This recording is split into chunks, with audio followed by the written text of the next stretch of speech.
ba? Basahin natin from verse 2 Corinthians 15:5. Concentrate yourself now and concentrate the people of the Lord. The God of our sisters will qualify us from the Sanctuary. Psalms 95, 6-7. 7. Come and let us bow and worship. Let As us they sing that for burn For He is our God, and we are the people of His pasture, pastures flock flock under under His His care. Psalms 100, verse 1. Shout for the full joy of the Lord. All the earth worship the Lord with gladness. Come before Him with a joyful song. Know that the Lord is our God. Is the who made us, Who made us, and and we we are are His His people. people. The sheep of His pastures. Enter His gates with thanksgiving, His courts with praise. Give thanks to Him and praise His name.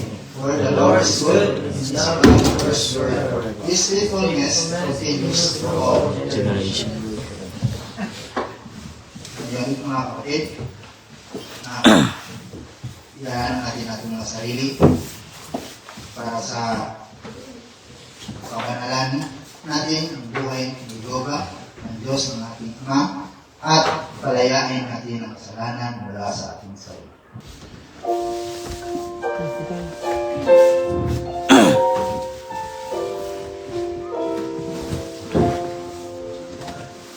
Search me, O God, and know my heart in Thee.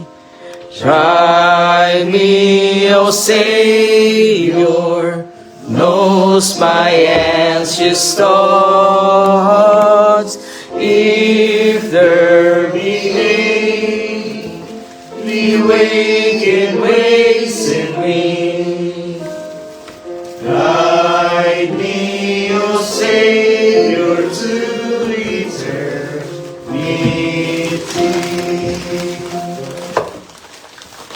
Pag nilayan natin ang ating sarili, gamitin natin muli ko ang doctrine. Start na kami.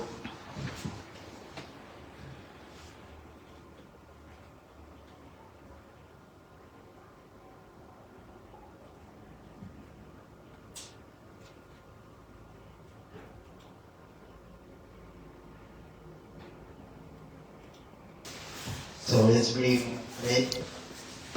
Father God, you're so holy and majesty and powerful. Your mercy is so high. Your love is so deep. Your mercy and loving kindness endures to all generations. You created the universe by your wisdom and power. You created me in your own image, so mindful of me above all. Thank you, God, for saving my soul, for my spiritual growth, and for the opportunity to serve you, and to be a blessing to other people. Thank you also for the mystical grace and the length of time you're using me on earth for your glory and honor. Now, God, help me follow your will as I worship you. You give me a victory and everything. Will only give glory and honor to you. So our topic for today, mga kapatid, this is a very delicate, very, sabihin natin, very controversial topic siguro sa lahat ng mga churches. This is not an easy topic, but I hope that through the Holy Spirit, maintindihan natin itong salita ng Diyos. Okay? So this is the doctrine of giving, or grace giving. So this is our policy here in our group, that we need to give under by grace. Okay? So today we will study an important doctrine in 2 Corinthians. You will find it in 2 Corinthians chapter 8. So this is the doctrine of grace, giving. So in this passage, mga kapatid, Apostle Paul,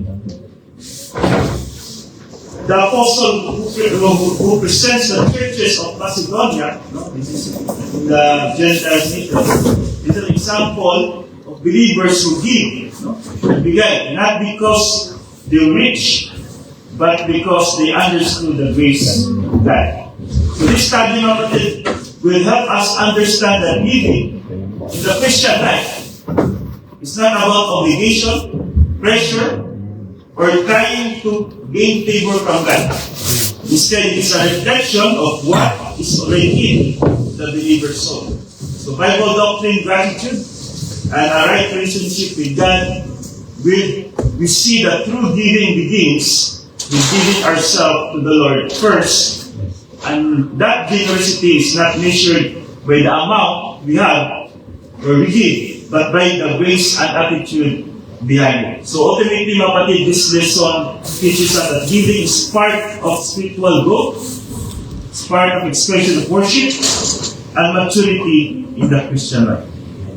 Okay, before that, basahin natin yung Hebrews chapter 4, verse 12. The word of God is alive and powerful, sharper than any two-edged sword, even the asunder of the soul and the spirit, and of the joints and marrows, and is critical thoughts and intents of the heart. 2 Timothy chapter 3, verses 17, all scriptures are God-breathed, and is suitable for doctrine, for reproof, for correction, for instruction in righteousness, that the man of God might be mature, thoroughly furnished unto all good works. In 2 Timothy 2:15, study to show thyself approved unto God, a workman that needeth not to be ashamed, rightly dividing the word of God. Okay, please open your Bible in 2 Corinthians chapter 8, verse 1 to 7. Here. And now, brothers and sisters, we want you to know, this is Apostle Paul, about the grace that God has given the Macedonian churches. In the midst of a very severe trial, their overflowing joy and their extreme poverty welled up in rich generosity. For I testify that they did as much as they were able, and even beyond their ability, entirely on their own. They urgently pleaded with us for the privilege of sharing in the service to the Lord's people, and they exceeded our expectation. They gave themselves first of all to the Lord, and then, with the will of God, also to us. So we urge Titus, just as he had earlier made a beginning, to bring also to completion this act of grace on your part. But since you excel in everything, in faith, in speech, and knowledge, in completeness, earnestness, and in the love we have kindled in you, see that you also excel in this grace of giving. So remember, kapatid, in verse 1, grace of God is a divine enablement, not human ability. Giving begins with God's grace and not human ability or human effort. Remember that principle, kapatid. God giving is produced by grace, not by pressure. So, in verse 2, sabi dito, in the midst of a severe trial, so they had affliction. Apostle Paul, meron siyang mga problems, troubles, testing. No? May lack of resources siya. Yet, joy plus poverty equals generosity. So that is the principle. Giving is not based on wealth. It is based on capacity from doctrine. So naka-base sa Word of God inside of our soul. The content of the Word of God inside of our soul. This is not about the amount of money. It is about the capacity, the amount of doctrines that you have in your soul. So, they gave, in verse 3, they gave according to their needs and beyond their needs, their own accord. So, according to ability, normal giving, which is the beyond ability, this is sacrificial giving of their own accord. This is a free will, not compulsory or obligation. This is a principle of grace giving is voluntary and not forced. Alright? So dito sa verse 4, begging us earnestly for the favor of taking part in the relief of the saints. So begging means they strongly desire to give. Then favor giving is seen as a privilege. No? So the principle of mature believers, okay, those who mature believers, giving for them is an opportunity, not a burden. Okay? Kaya sa mga mature believer, para sa kanila yung pagbibigay, that is a great opportunity. Okay? So in 2 Corinthians 8:5, they give themselves first to the Lord. So this is the first priority. We cannot love other people without first love God. Amen. Yan yung sabi sa 1 John 5:14. If you love God and you hate your brothers and sisters, you're a liar. So, relationship with God, then giving followed naturally. No? This is a principle. Surrender to God comes before giving. Okay? And then in verse 6, we urge Titus to complete among you this act of grace. So, giving is called act of grace. Okay? It is a spiritual function and not a financial system. And giving is part of the Christian life, not separate from it. So in verse 7, as you excel in everything, see that you excel in this act of grace also. So when you're growing in faith, which is the Word of God, and the knowledge of the Word of God, and then the love, because when you love God, your priority is the Word of God, then you must also grow in giving. Okay? So the principle giving is a sign of spiritual maturity. Okay? Giving is a sign of spiritual maturity. So ang overall summary, kapatid, grace giving is from God's grace, not based on circumstance. Meron or wala kang pera, if you have desire to give, then God will accept that. May nibigay ka man, wala. Pag may willingness ka na sa sarili mo to give, remember, God sees our heart. Yes. Yan yung sabi sa Samuel, that God sees not as man sees, but God look at the heart. 1 Samuel chapter 16. So, based on surrender, this is a privilege, a spiritual act, and a mark of maturity. So, right relationship with God is equal to right thinking and right giving. Remember the protocol plan of God, doing the right thing the right way. If you have a right motivation in giving, that is acceptable to God. But if you have the wrong motivation, that is not acceptable. For example, if you give for God, for the purpose to bless you, no? Para magkaroon ka ng blessing, that is not the way. That is the wrong motivation. You give God because you love God. Either He will bless you or not. It's not like sa mga tao na pag once bigyan mo isang tao, mag-expect ka na may kapalit yan. Ganyan yung sistema sa mundo. Just like service. No? Magbayad ka din yung service, bigay sa'yo. For example, magtulong ka sa isang tao. Then expected na yung tao tutulong din sa'yo. Pabalik. Yan yung sistema sa mundo. But in God's system, it's not work like that. Okay? Just like Jesus Christ, when He died on the cross, hindi na kailangan ang kailangan is speech lang. No? Hindi kailangan ng works. That's why we are saved, man. Amen. So, anong definition nito sa grace giving? Giving is an expression of worship to commemorate the grace policy of God. Remember, the policy of God's grace. In the New Testament, Jesus Christ always teaching grace. Even apostles always teaching grace. Okay, yung mga natin, okay? So, that's why we need to live in grace. Because God is grace. Even our salvation, we are saved through grace, not by our works. So that's why in our Christian life, we need to live in grace. Because we see first through grace. So, worship is an expression of Bible doctrine in the soul and the grace orientation. And giving in the church age is the legitimate functions of the believer's royal priesthood. Remember, we are priests. At the moment of salvation, we are priests. And both inside and outside the local church. So meron kang responsibility, mga kapatid. Not only inside the church, but also outside the church. Amen. So, giving is one of the 4 categories of Christian service. Remember the 4 categories of Christian service? Okay? First related to your spiritual gift. Yan yung first category. Second is related to your royal pursuit. Ito yung giving. As a priest, we need to give to God, which includes prayer, giving, execution of the protocol plan of God, divine way. Through learning and thinking, okay? Through learning and thinking and solving the word of God. So Christian service is related to your royal ambassadorship. Ito yung third category, which includes evangelism, witnessing, and administration of our church. So, at yung ikapat na category is yung Christian service related to law, divine establishment. No? We need to obey our government.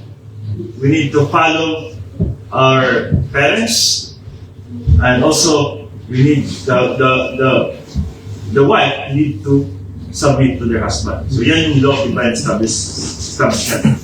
So this giving is under the category number 2 as a person.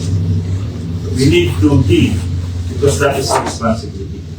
So giving is the presentation of money or other valuable commodities which will be used in sustaining the ministry of doctrinal communication. Not only money but also talents, time is part of giving. No, we're not only talking about money here. Okay? But also our time for God, our talents, our skills. Pwede natin ibigay sa Diyos yun. So,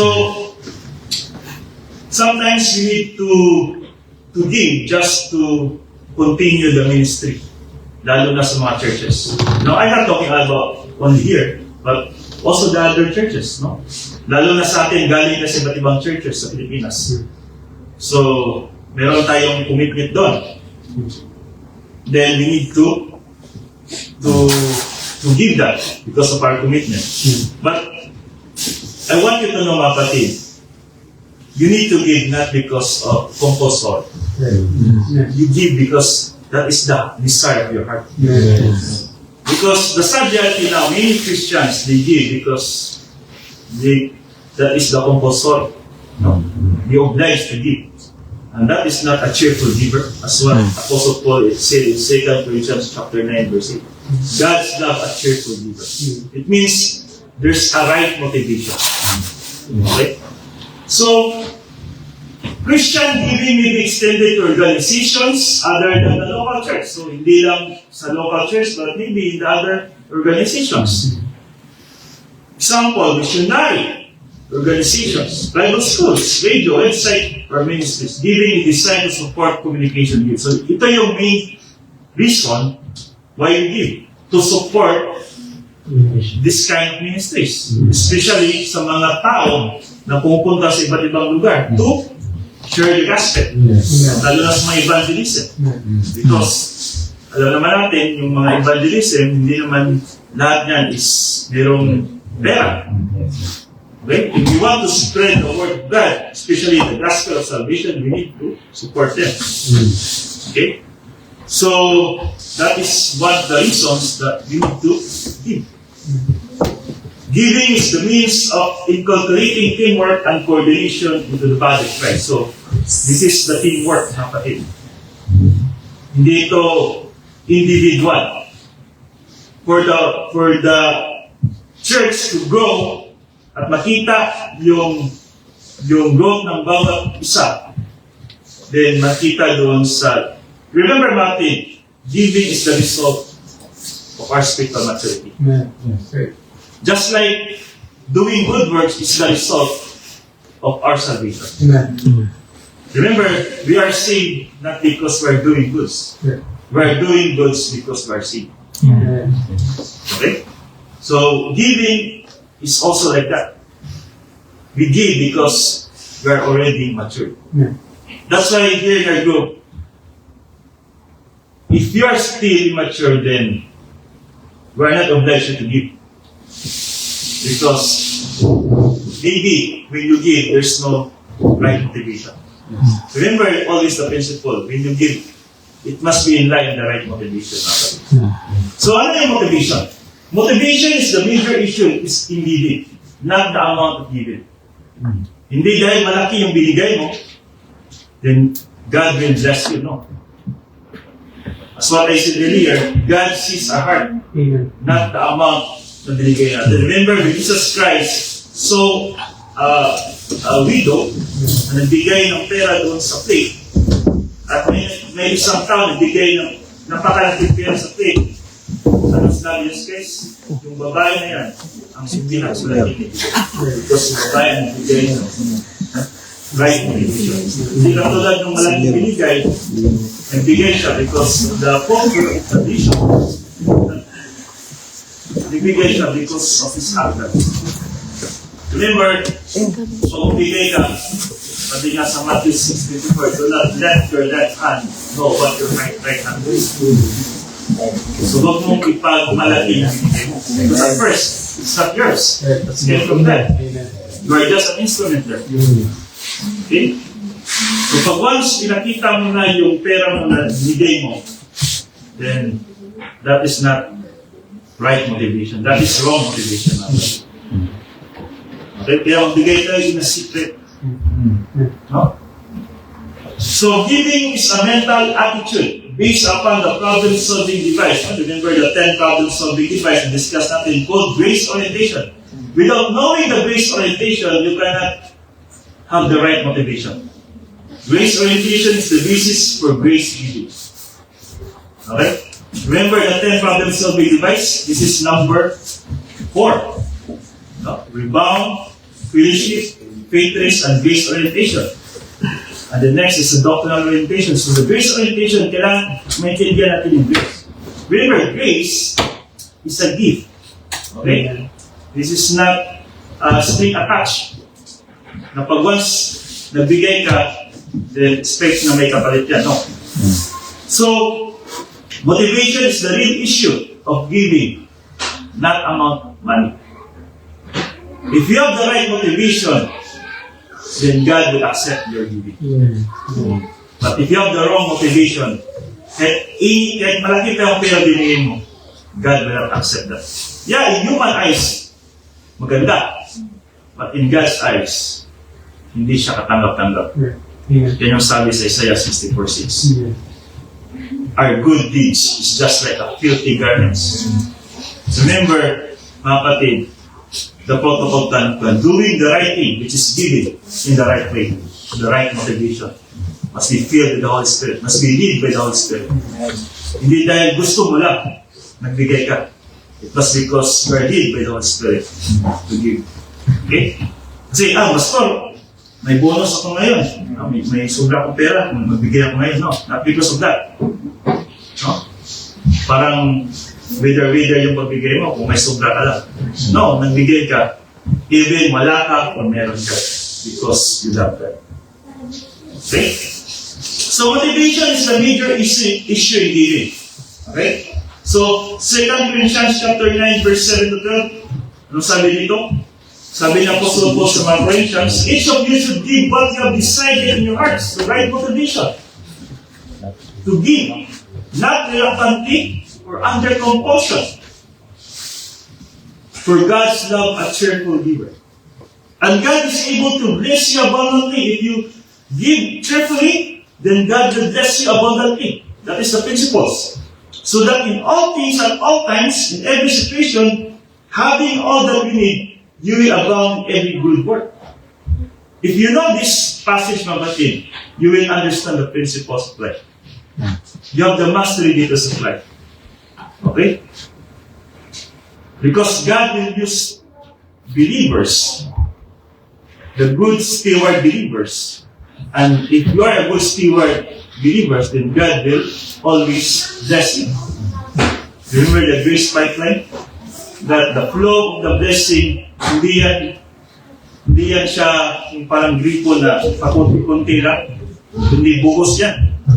Kasi nga nakita niya na itong anak ko is hindi maramot, hindi always nagbigay in right motivation. Okay? So, as it is written, they have freely scattered their gifts to the poor, their righteousness endures forever. Now, he who supplies seed to the sower, bread, and for food will also supply and increase your store of seed, and will enlarge the harvest of your righteousness. So, if you have the right motivation, then kung ano man yung profession mo or business mo, i-increase ng Diyos yan. Okay? So, you will be enriched in every way so that you can be generous on every occasion. Now remember mga kapatid, nagbigay tayo hindi para laki yung business ko. Hindi ganyan. Kusa na lang yan. No? Hindi yan yung main priority natin or main motivation natin. Okay? Kasi nga, pag once nakita ng Diyos yung motivation mo is for Him, then kung ano man yung profession mo or ano man yung income mo, then God will increase that. Okay? So, be generous on every occasion, and through us, your generosity will result in thanksgiving to God. Okay? When you are generous, then that is the result of thanksgiving to God. This service that you perform is not only supplying the needs of the Lord's people, but is also overflowing in many expression of thanks to God. So, ibig sabihin mga kapatid, this is only for the ministry, not only for the ministry, but also to glorify God. Kaya dito mga kapatid, each one of you, sa verse 1, each one is individual responsibility. No? Every believer's, this is every believer's responsibility. Okay, lahat tayo believer dito So this is our responsibility. So, decided in your heart means mental decisions. Doctrine the soul. So no pressure, no guilt, no manipulation. For God's love, a cheerful giver. Cheerful means joyful, grace-oriented attitude. So remember the principle, giving must be voluntary and joyful, not forced. Because God is able to make all grace abound to you. So God supplies grace, provision, and having all sufficiency of all things. So God will provide what you need, mga kapatid. Abound to every good work. And giving is a part of divine good production. Okay? So, you don't lose by giving, but God supplies more grace. Kaya dito sa verse 9, quoting Old Testament in Psalm chapter 112, verse 9, yung He has distributed freely. Giving is generous free. His righteousness endures forever, means divine good has eternal value. Okay? And grace giving produces eternal impact. Meron yan siyang kapalit na rewards in eternity. Okay? As long as it is in line in the right way. Right? Doing in the right thing in the right way. Hindi siya maging human good. Okay? So, ano yung principles of giving? Giving is an expression of the royal family of honor God. We are part of the royal family. Amen. And these are expressions, giving. Okay? So in 1 Peter chapter 2 verse 9, but you are chosen people, a royal priesthood. We are a royal priesthood, mga kapatid. A holy nation, God's special position, that you may declare the praise of Him who called you out of darkness into His wonderful light. And also, mga kapatid, giving is an expression of free will, without gimmicks, without coercion. Sabi sa 2 Corinthians 8:3, for I testify that they give as much as they were able, and even beyond their ability, entirely on their own. So their giving was a sign of their spiritual growth. Giving is based on grace, not emotion or pressure. Okay? Remember the principle, you cannot give properly unless you understand grace. Unless you understand grace first. So giving is a privilege, not an obligation. Okay? So, mature believers see as a privilege. Para sa mga mature believer, giving is a privilege, an opportunity, not a burden or a duty.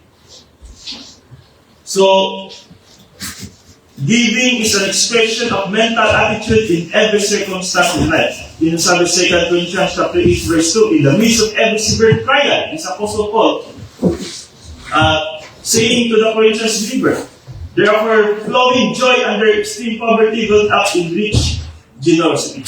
Remember, the Christian believers are not so rich people. Amen. But still, they give in rich generosity, mga kapatid. So, true giving is independent of circumstance. Whether you are rich or poor, it doesn't matter. as long as you have desire to give, then that is rich generosity. Even though under adversity, they share the happiness of God and having the mental attitude. They give even while in deep poverty. Remember the doctrine, capacity, no? Not money. No? Capacity, not money, determine giving. A right thinking and right action. So giving is a reflection of doctrine the soul, not external wealth. So, hindi ibig sabihin na bigay ka is mayaman ka. Or marami kang sobra. Sometimes, yung mga mahirap, yung pa yung nagbibigay is mga mayaman. Kasi they know. Most of the mahirap sila yung madali kasing mag-grow kaysa mga mayaman. Kasi mayaman, may arrogance eh. Nakamayutan. Nakadepende sa pera always. Yung mahirap, hindi nakadepende sa pera. Kaya sila yung always consistent na bibigay para sa Diyos. Okay? So, giving is an expression of royal honor God. Tapos ito, no? So, giving must express an attitude toward the Lord before it can express an attitude toward others. Okay? So, when you give to God, then you can give to other people. You cannot give to other people without first giving to God. You cannot help other people before if you are not giving to God. That is the principle, mga kapatid. So they give themselves first to God. This is a major point here, mga kapatid. Before giving money, they give their will, their life, their obedience to God. So the principle spiritual surrender comes before financial giving. Okay? Same sa divine good ba? Diba? Before tayo makaproduce ng divine good, we need to make sure that we're a believer. At the same time, we need to have fellowship with God. Because we cannot execute the protocol plan of God, which is the result is divine good, kung hindi tayo believer. Or kung believer man tayo, hindi tayo lead ng Holy Spirit. We're out of the fellowship of the Holy Spirit. That's why the first German is very important in our Christian life. There are some people say in Colossians 8:5, and they exceed our expectation. They give themselves first of all to the Lord, and then by the will of God also to us. So this is Apostle Paul talking to Corinthians. So, giving depends on the content of the doctrine inside the soul. Okay?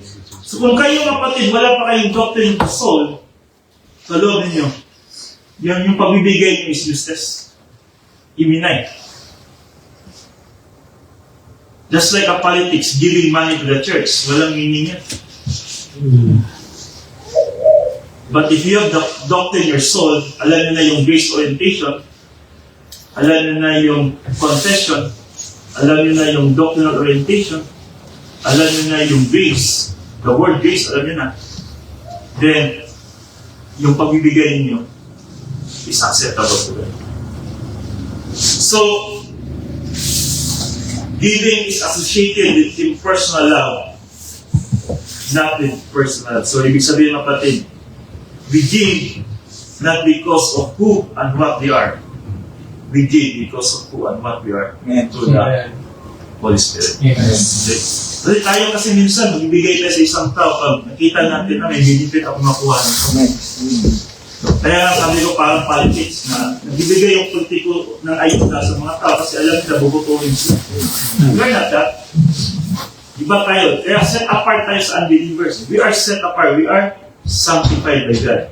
Sanctification means set apart. Iba. So, kailangan magbigay tayo. Kung example sa ibang tao, not because of the object, but because of the subject we are. Because hindi dahil babae siya sa akin, hindi dahil tinulungan niya ako dati, kaya nagbibigay ako ngayon. No, we give because this is the guidance of the Holy Spirit inside. Okay? So, ayun sabi sa 2 Corinthians 8:7, but since we excel in everything, in faith, in speech, and in knowledge, in complete earnest, so kailangan muna mayroong doctrine in the soul. Of course, faith is part. This is in the face-to-face, the doctrines. So in knowledge, the Word of God, and in the love. So when we say about love, if you love God, kapatid, your priority list is the Word of God. Because this is the message of God for us. Di ba, pag you love someone, you always read that message to that person. See, you love that person. So if you love God, you always read the Word of God. But if you are not reading the Word of God, then check if you really love God. Okay? Kung minsan na kayo magbasa ng Word of God, it means you are not really loving God. So, complete earnest and love you have kindled in you. So, you have that kind of contact, the soul, the Word of God, and you love God, then you excel in the grace giving. That is grace giving. So, giving is a mental attitude related to an offered act. Sabi sa Corinthians 8:12, for if the willing is there, the gift is acceptable according to what one has, not according to what one does not have. So ano yung sabihin nito? So giving is never a way to earn blessing. Grace always comes before giving. So ibig sabihin mabatid, kung wala ka, may desire ka magbigay, then that is act of giving. It doesn't mean, Pastor, wala akong nabigay ngayon. Ibig sabihin, wala ka ng, hindi na mag-verify ang Diyos. No. Pag may desire ka, kahit wala ka, it's already considered as act of giving. Because your desire inside of you wants to give to God. Pero ngayon, kaya lang wala talaga, then God sees our heart. Yes. Not what man sees. Great. Okay?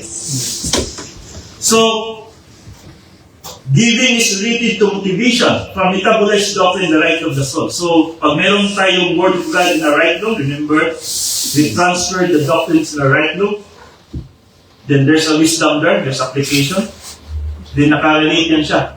Kasi nga, sa right thinking, nandun yung normal standards natin sa Christian life natin.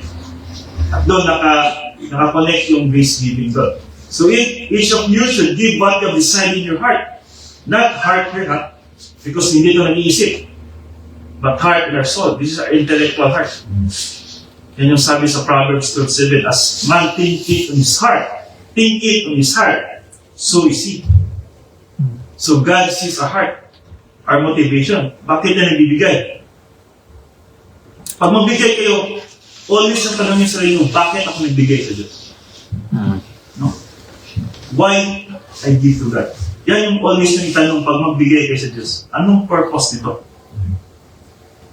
Nagbigay ka ba dahil tradition? This is part of the culture of the church. And that is wrong motivation. Nagbigay ka ba kasi you want God to bless you? You cannot bribe God. You cannot go in the business of God that you invest something so that you can earn something. No, that is wrong motivation. No, you cannot go give just because your pastor told you to give. Kailangan kayong bigay dito kasi kailangan natin, no? That is compulsion. That is not. Remember, our group, this is a unique church because we are not composing someone to give here. That's why wala kang nakitang plate dito. Okay? Naka-base kung ano yung nasa heart niyo. Okay? So, giving, God in His matchless grace provided both the spiritual motivation and monetary capital for grace giving. Okay? So, because of the grace of God, meron tayong motivation and meron tayong monetary capital. Because if God sees that you're growing, then God will bless you. And meron ka ng kakayahan to give to God. To return what God given to you, babalik mo sa Kanya. Okay? So, remember kapatid, because of our maturity, God will bless you At remember, yung natanggap mo sa Diyos, hindi yan galing sa'yo, galing yan sa Diyos. That is a grace of God.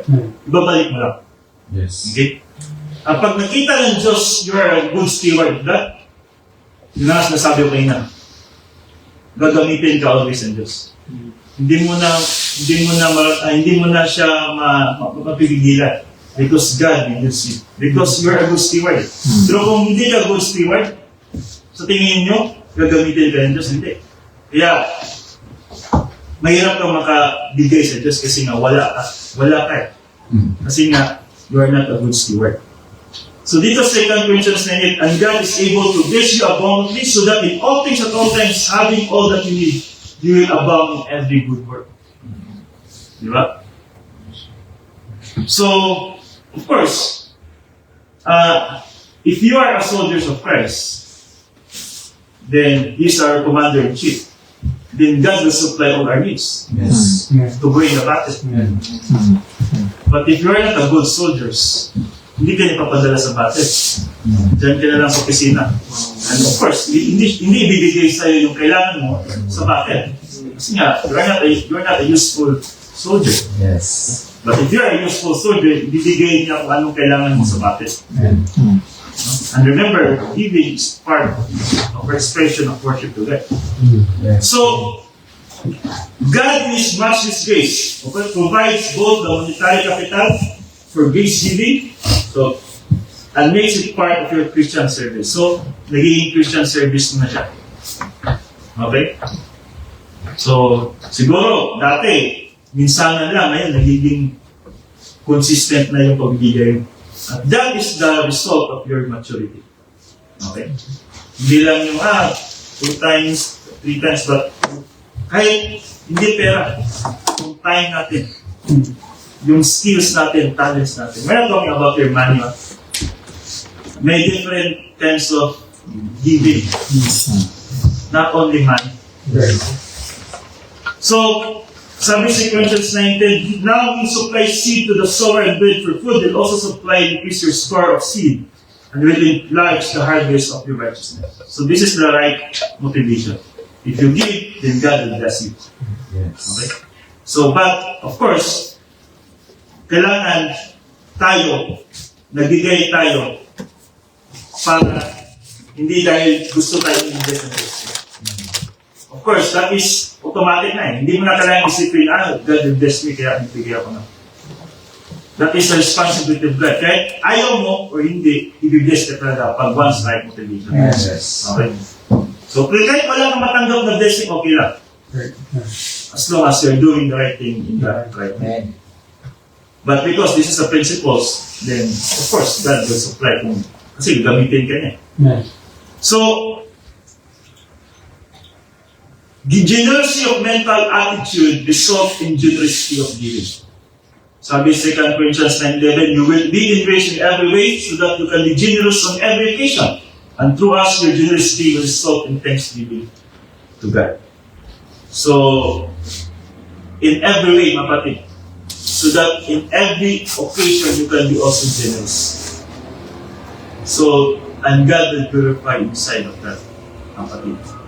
So, generosity, giving is a result of Christian service.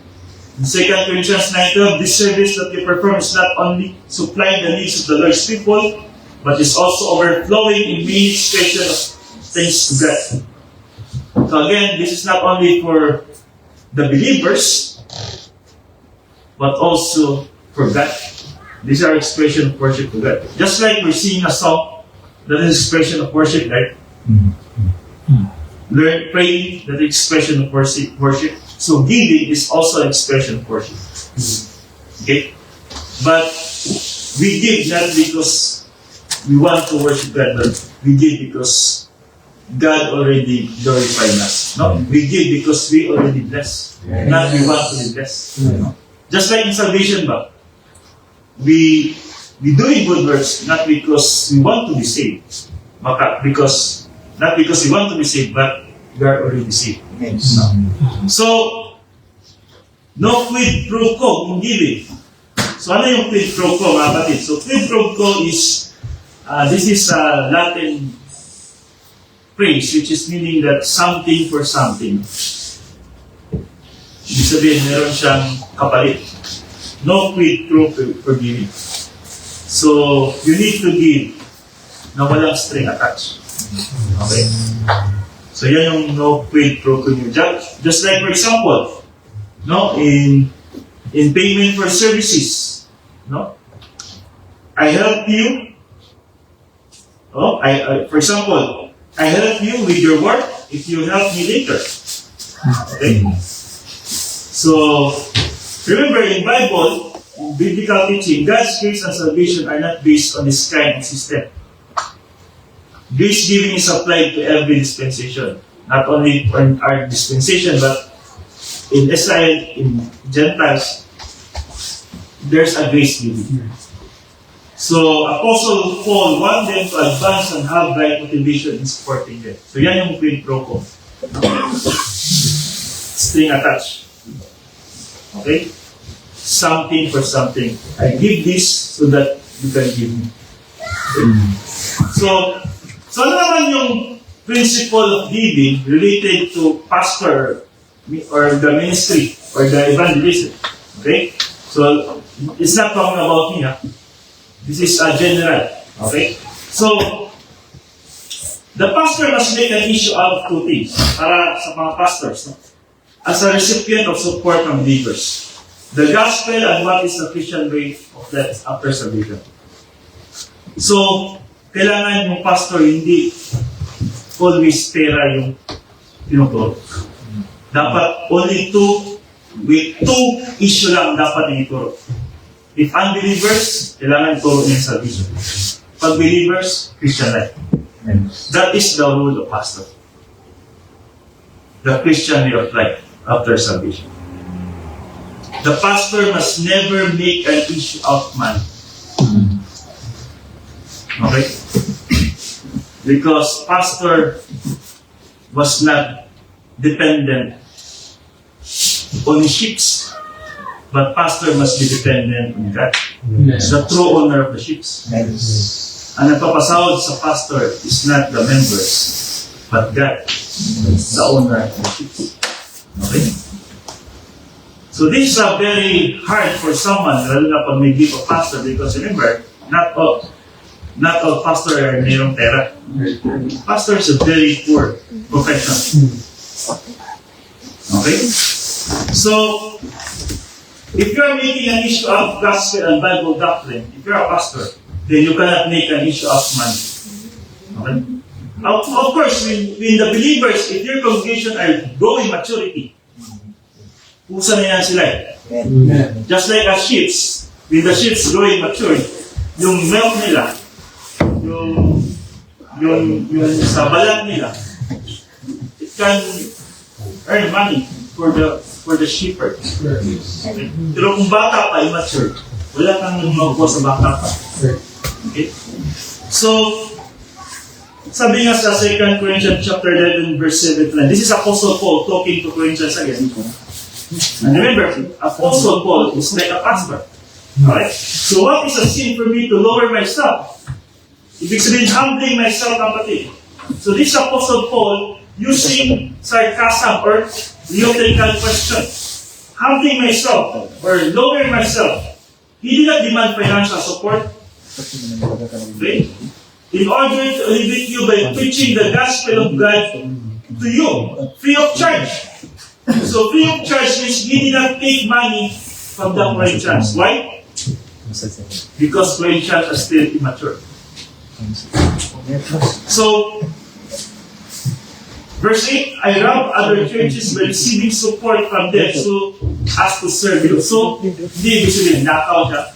Ibig sabihin, the other churches like Philippians and Ephesians, which are the mature believers, sila yung support ng Paul just to share the gospel with the Corinthians. Because nakita ng Apostle Paul ng Corinthians, hindi pwedeng magbigay kasi immature. Kaya nga, di ba, sa Corinthians chapter 3, you are just like an infant, a babe of Christ, na hindi pa pwedeng kumain ng solid food. Milk pa lang. So, anong reason? Bakit ginawa nito ni Apostle Paul? To remove any suspicion, accusation, and financial distraction. Remember the principle, the gospel must never be commercialized and turned into profit normative. Yeah. Kaya dito sa verse 8, I rob, means this is a figurative language or hyperbole, no, itong rob. He did not literally steal, okay? Meaning other churches supported him financially. So he could minister to Corinth freely. Kasi remember, Apostle Paul, sa missionary na journey, naglalakad siya. Kailangan niya support financially. Kasi siyempre, kung pupunta siya sa lugar, kailangan niya mag-stay doon. At walang trabaho sa Apostle Paul kasi umalis niya sa pagiging Pharisee niya. But, sabi nga Apostle Paul, I count that all loss. Yung dati mayaman sa Apostle Paul because he's part of the Pharisee. He's part of the Sanhedrin. Because Sanhedrin, that is politics, no? Politiko. Pero umalis siya dyan just to worship God, just to priority God, just to serve God. Okay? So, and Apostle Paul needs support from other churches. That's why the Philippians and the Ephesians supports that even they are very poor Christians. Yung Corinthians, very rich Christians, ha? Pero hindi pwedeng maghingi sa Apostle Paul kasi immature. Okay? So, and when I was with you and needed something, I was not burdened to anyone. For the brothers who came from Macedonia supplied what I need. So Apostle Paul had this, but he refused to burden to the Corinthians. So the brother who came from Macedonia supplied my needs. Other believers helped him. I keep myself from being a burden in any way and will continue to do so. So this was a deliberate policy of Apostle Paul. Ano yung key doctrinal principles nito? So grace in ministry means ministry is not about making money, pressuring people. It is about serving and teaching the truth. Okay? The gospel must be free, clear, and without distraction. Okay? Hindi pwede na, mag-share ako ng gospel na yan kasi may sahod. Mayroong support galing sa labas. Then, kailangan kong mag-act ako ngayon. Pag walang sahod, pass mo na. So, this is why Apostle Paul, supported by the mature believers, and other churches give voluntary. Grace-giving supports ministry and mission work. No burden policy. Paul chose not to depend on Corinth while they are immature and could misunderstand giving. The Corinthians were very wealthy, and yet Paul could not make an issue out of money with them because Paul was supported by other churches, as what I said, Ephesians and Philippians. While he was in the Corinth, and in this way, he could make an issue out of gospel and doctrine. So, yung pastor, makakonsentrate na pag-share ng gospel kasi nga may nagsusupport sa kanya ng mga mature believers. Even he is in the area na hindi nagsusupport sa kanya. Okay? That's why Paul preached for free and others supported him and he avoided burdening immature believers. Kaya nga, kung kayo naman nakalam kung anong status ninyo sa Christian life ninyo. Kayo na nakalam kung saan kayo sa spiritual status. Are you in the advancing? Are you in the babes? Are you immature? Or are you adolescent? I cannot judge you with that. Only God and you can judge yourself. So if you're immature, do not give. That's our policy. If you're immature, do not give. But if you're mature, hindi na kailangan sabihin pa. Right. Kasi once you're mature, puso na kayo bigay. So the challenge is this. Do you want to be mature? Yes. Makaisipin na, ayaw pa ng mature pastor, magbigay pa lang. Mature kasi hindi ako magbigay. It depends on you. Alright? If you want to have rewards in eternity, more rewards in eternity, then you need to be mature. Remember, fix your eyes on what is seen, but what is unseen. The eternal rewards. 2 Corinthians 4:18. Because the what is unseen is eternal. Okay? So, the pastor teacher exchanged spiritual blessing to the congregation for material blessing from the congregation, fulfilling the principle of mutual blessing by association. So this is a principle. If the pastor teach you about spiritual, then the responsibility of the members magbigay din sa pastor. That is only for mature.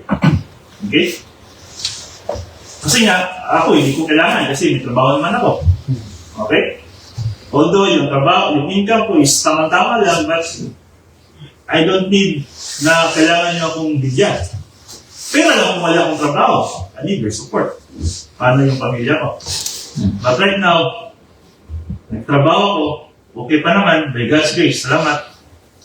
But there are some pastors na wala nilang trabaho. And we need to support them. Okay? Kasi nga, paano sila makaturo ng tama, makafocus ng pagtuturo kung walang materials or supply sa kanila. Diba? So, sabi dito sa Philippians chapter 1, verse 3 and verse 5, "I'm giving thanks to God for having with you because of your contribution from the first day until now, the purpose of spreading the gospel." This is Apostle Paul talking to Philippians. These are the believers who are so generous to give Apostle Paul. Nagpapasalamat si Apostle Paul sa mga Philippians believer because of their contribution. Then, si Apostle Paul easily to share the gospel. Okay? So the giving reflects the mental attitude of the congregation toward their pastor teacher. So, dito rin determine natin kung ano yung congregation mo. If they're growing congregation, then that is their responsibility. But if your congregation is immature, then so, but the sad reality ngayon, kapatid, many Christians ngayon, especially the pastor, obliging his congregations to give. And that is wrong. That is wrong, kapatid. Because only God can supply the needs of God. And God will use the congregation. Hindi dahil pinarsa. Compulsory again. Never compulsory. Kasi hindi naman po tax eh. Or, but sa tithing kasi, that is tax eh. Sa tithing, compulsory yun. Kasi nga sa Old Testament law, it required for the tabernacle, for the temple. You need to give for the maintenance of the temple. Okay? That is the purpose of tithing. That is an Old Testament tax. Okay? But in the New Testament, we're not Old Testament, New Testament, grace. Kaya Apostle Paul always not reluctantly or compulsory, but a cheerful giver. Okay? So it means 10%, 20%, depends if the Holy Spirit inside of you. Yes. So the pastor teacher exchanged spiritual blessing to the congregation for material. Okay, ito? So giving established a partnership between the pastor and the congregation. The congregation provides the financial contribution as their spiritually blessed by the pastor's teaching. Sabi sa Philippians 4:14, "However, when you share by giving and become partners with me in my adversity, you function honorably." Remember, Apostle Paul had no job. Minsan, nagpa-part-time job siya as tent maker. But still, he needs support from churches. So, yun nga, nawawala yung burden sa kanya kasi yung may nagsusupport sa kanya. So, giving is the application of Bible doctrine on the part of the congregation. So, if you are a growing believer, then part of growing believer is application of the Word of God. Then giving is your application. This is part of expression of worship. Sabi nga sa Philippians chapter 4, verse 15 to 16, and you yourself also recognize that in the beginning of my ministry, with reference to the gospel, when I had departed from Macedonia, not one church contributed to me, this Apostle Paul, in the application of doctrines of giving and receiving, except you Philippians only, because even in Thessalonica, you had sent an offering more than once for my needs. So dito nakita natin, these Philippians believers are so generous to Apostle Paul. Even napunta na siya sa ibang area sa Thessalonica, they still support Apostle Paul. Hindi basta-basta ang trabaho ng Apostle Paul, mga kapatid. Hindi basta-basta. And Apostle Paul is the reason why the church spread in the Gentiles nation. Okay? Because of Apostle Paul's ministry. At dumating sa panahon natin, without Apostle Paul, I don't think so na nandito tayo. Naka-focus lang yan doon sa Israel. Okay? But because Apostle Paul is the apostle of Gentiles, and we are part of the Gentiles, that's why we are here. Worshiping God. Okay? So giving is a base production in Christian service. So yung sabi sa Philippians 4:17, not because I seek the gift, hindi dahil gusto mong i-bless ako, but I seek after the base production of divine good which accommodates to your account. So this Apostle Paul saying to Philippians believer, hindi dahil gusto ko yung gift ninyo, yung pera ninyo. I was happy because the result of your maturity is nandyan na. Kaya nagbibigay ka sa akin. Ang Apostle Paul doesn't matter kung ano yung bibigay nila sa kanya. Ang concern ng Apostle Paul is, are they growing? Kasi if they're growing spiritually, usa sa bibigay. If they're not growing, wala kang matanggap dyan. Okay? So kaya nga mga kapatid, if you are all growing here, then usa na kayong bibigay dito. Hindi dahil remind you always every Sunday that you need to give. No. As what I said earlier, that the two issues na kailangan ituro ng pastor is salvation and Christian life. Not money. Okay? So, giving to one righteous pastor is maximum blessing to the pastor and blessing to God. So, once you give pastor for his ministry, then that is the maximum blessing of the pastor. Once the pastor happy, then God will glorify you. Because remember, pastor is the messenger of God. Just like an apostle, just like a prophet. Okay, so giving is a grace, the grace concept of giving. So dito tayo matatapos mga kapatid.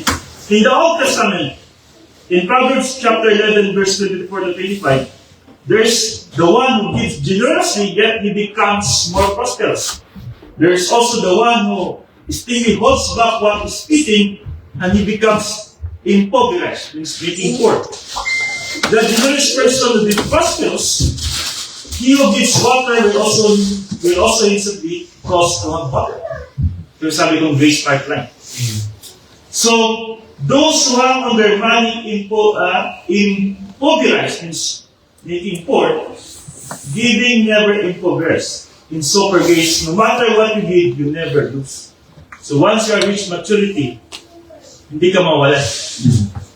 Hindi ka mawalan, mga kapatid. Okay?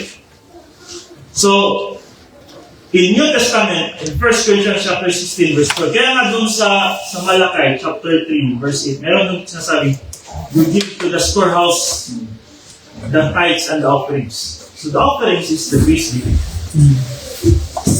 No, kasi yung tithes iba. Hindi pwede isama ang tithes sa grace giving. Kasi yung tithes is mandatory. Mandatory yung tithing, mga kapatid. Okay? So, in the New Testament, 1 Corinthians chapter 16, verse 12, on the first day of the week, let each one of you put aside and save on the basis of his prosperity, that no collection be taken when I come. So, in the New Testament, no compulsory. No? Hindi ibig sabihin na, Pastor, wala akong maibigay. then God will not bless you. No. Kasi if you sacrifice your needs just to give to God, that is wrong motivation. Kailangan ko magbigay, pero kailangan ito para sa check-up ng anak ko or sa mga medicine niya. Pero kailangan ko magbigay kasi para i-bless ako ng Diyos or gumaling yung anak ko. Nagpwersa ka. Then, that is not right motivation. Kaya dito sa 1 Corinthians 16:12 na pati, you determine how much you can give from your prosperity. So, it depends kung ano yung meron ka. You don't give if you're broke off it. Giving will place a hardship on your family. Hindi ka pwede magbigay kung makapagbigay ng hardship sa family. Pag nakita mo, of course, the Holy Spirit will lead you will guide you ano yung damay. Pag nakita na ng Holy Spirit is kailangan mong pera for your family, then don't give. Kasi pag nagbigay ka, then remember, we need to follow the Holy Spirit, not our own way. Kasi kahit tingin natin tama man yung pastor, kasi nagbigay man ako. Pero hindi yung lead ng Holy Spirit. Mali pa rin. Okay? So kailangan muna natin i-ask yung Holy Spirit first. That's why if you're immature and you cannot talk with the Holy Spirit inside of you, it's impossible to give na tama. But if you're mature, you can easily talk to the Spirit inside of you. Yung tama na yung ginagawa mo. Okay? So, na-discuss ko na ito. So, conclusion na pati sa topic natin. True giving is a result of God's grace working inside that believer. It is not based on how much we have, but on how much we understand God's provision and plan. Remember, the Macedonian believers demonstrate kapatid that even in poverty and hardship, a believer with the right doctrine and attitude can give with joy and generosity. Okay? They first gave themselves to the Lord. Ibig sabihin, priority first ang God. And from that command flowed their willingness to give to other people. Therefore, giving is not a requirement to gain blessing. It is a response to the blessings we already have in Christ. It reflects spiritual maturity, right motivation, and trust in God. As believers, we are challenged not only to grow in faith, knowledge, and love, but also to excel in the grace of giving. Ito yung binasa din sa 2 Corinthians chapter 8. Knowing that in everything we have comes from God. Okay, kapatid, thank you for your time. I hope na naintindihan yung grace giving. It's a very important topic. Lalo na sa ating group. Kasi we are in different churches, di ba? So iba-iba yung naintindihan natin sa giving. So we need to understand giving before we can understand the worship of God. Because the true worship of God, kailangan na pati doing the right thing in the right way. Hindi ibig sabihin, right thing na is tama na sa Diyos. Okay? Kailangan yung protocol of God, always yan. Doing the right thing in the right way means you need to be guided by the Holy Spirit. Kailangan wala kasalanan. Kailangan tama yung motivation. Why you give? Bakit ka nagbigay? Always question that. Pag malos magbigay ka ng Sister Ruby o Kapag Alice, kailangan tanong yung bakit ba magbigay? Anong reason? Nagbigay ba ako dahil gusto kong i-bless ako or gusto kong magkaroon ng yumaman ako or mag-times to yung pera ko? Or nagbigay ba ako dahil yun yung tradition ng simbahan? Nagbigay ba ako dahil pressured ako ng pastor? Pressured ako ng kasama ko? And that is wrong motivation. We give because we are mature. We give because we have the doctrine of our soul, and that is the guidance of the Holy Spirit.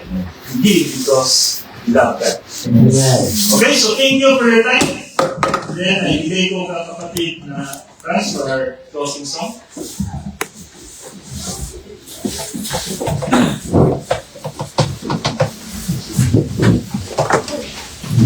Amen. So are you blessed, mga kapatid? Amen. So kanina, we start our Sunday service in worship and we end it in worship. God is good all the time, mga kapatid. God is good yesterday, today, and forever. We came with burdens, but we live with strength.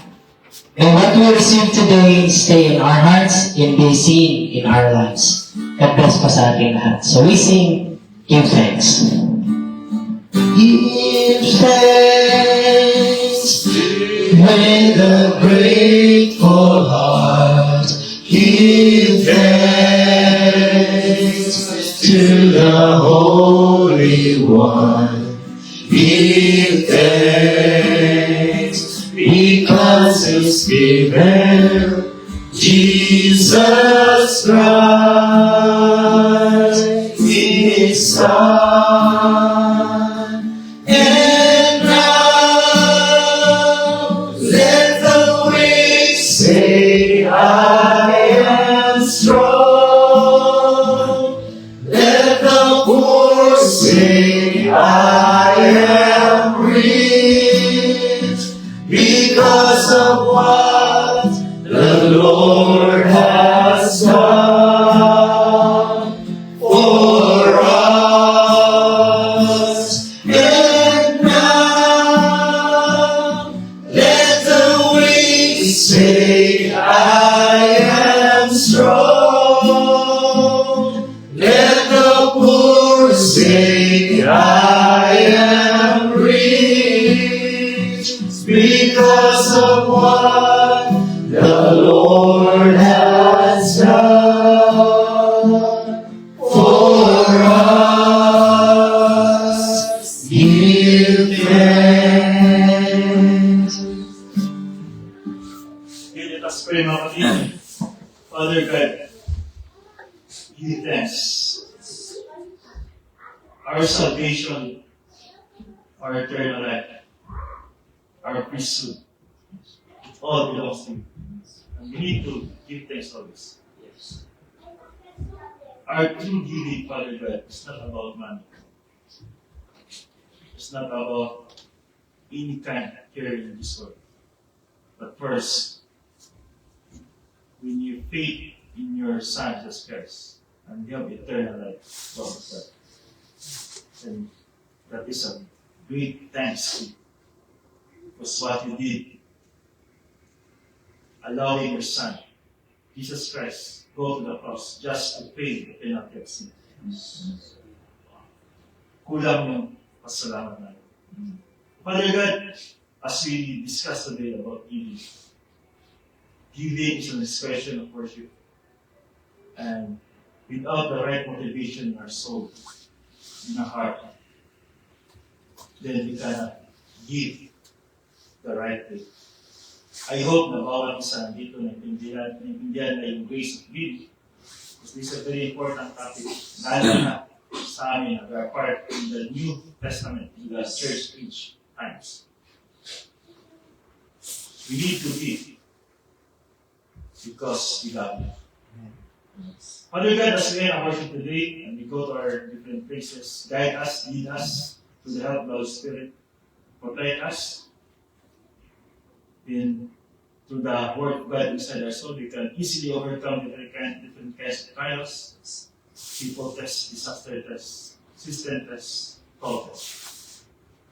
And once we have seen, we can easily recover through the confession. Thank you for this group, for their humility, for their positive vision, for their ability. Yeah, there are different foundation of our doctrines, but still we're one part of the body first. One body first.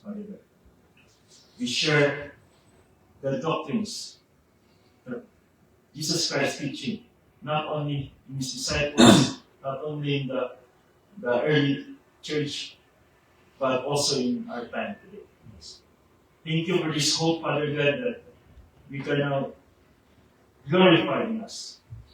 You can glorify in us because we are now following the protocol plan, doing the right thing, Father God, lead us this church. I know you will lead this church, Father God. Because we are here not for ourselves, but our priority is always for you. Yes. We give up glory and honor to your Son, Jesus Christ, our Lord and Savior. Amen. Amen.